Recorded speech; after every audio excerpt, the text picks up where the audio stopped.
কিছু বলল। আমাকে ওই ডাইনির কাছে যেতে হবে, আর ওই ডাইনিকে খুশি করে সোনার মোহর আমিও আনবো। ঠিক তার পরের দিনই মিনা দের না করে সেই জঙ্গলের উদ্দেশ্যে বেরিয়ে পড়ল এবং সে ভাবতে লাগলো, কে জানে কখন এই ঘন জঙ্গলে সেই অদ্ভুত ডাইনি আমাকে দেখতে পাবে। এইভাবে অনেকক্ষণ হাঁটার পর সেই ডাইনি তাকে দেখতে পেল।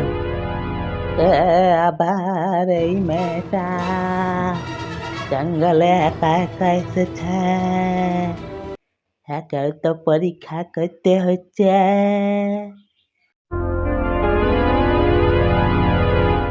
কেউ কি আছো জঙ্গলে?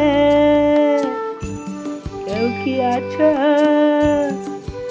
এই তো ডাইনিটা বুড়ি হয়ে ডাকা শুরু করে দিয়েছে।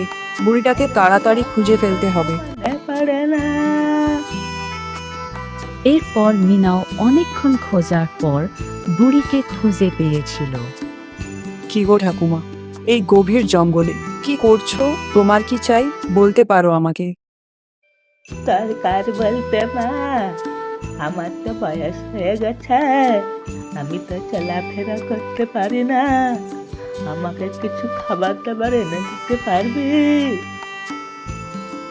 তখন মিনা জঙ্গল থেকে তাড়াতাড়ি করে বেশি না পরিশ্রম করে কিছু ফল নিয়ে বুড়ির কাছে চলে আসে।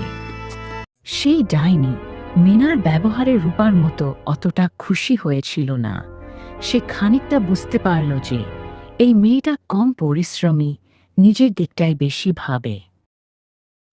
তোর ফলমূল চাই না রে মা, এই ফলমূলকে আমি হাঁড়িতে পরিণত করে দিলাম। পুরো ভিডিও দেখতে চ্যানেলটি লাইক ও সাবস্ক্রাইব করুন।